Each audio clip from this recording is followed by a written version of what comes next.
La bourse de Paris est en forte baisse à la mi-journée dans le sillage de Wall Street et des marchés asiatiques, avec en fond de toile cette même inquiétude quant à la propagation des contaminations au variant Delta du coronavirus, mais aussi la persistance des tensions inflationnistes.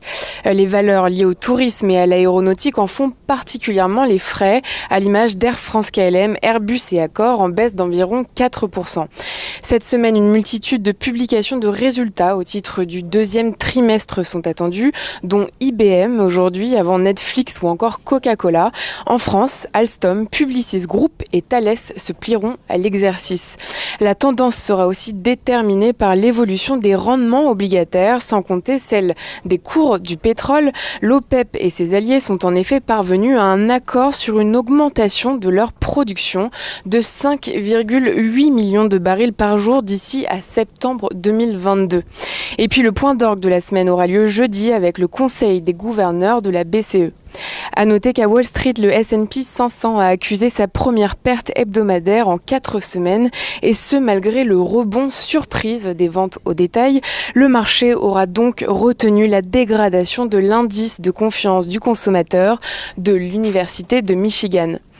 Du côté des valeurs à présent, Vivendi a annoncé que le milliardaire américain William Ackman allait se substituer au véhicule d'investissement Pershing Square Tontine Holding pour le rachat de 10% du capital d'Universal Music Group par le biais de fonds d'investissement.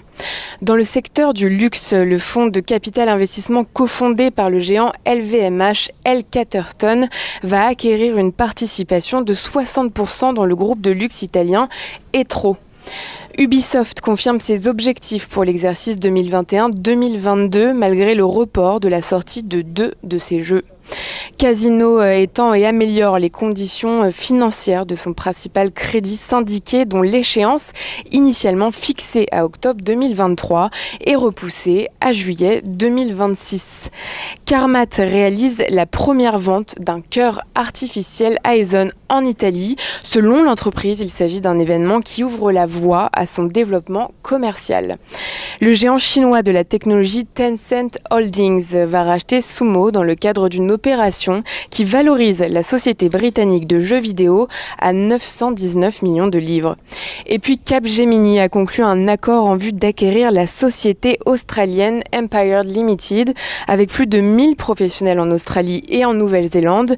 Cette acquisition viserait à renforcer les capacités de Capgemini en matière de gestion des données et de cloud dans la région.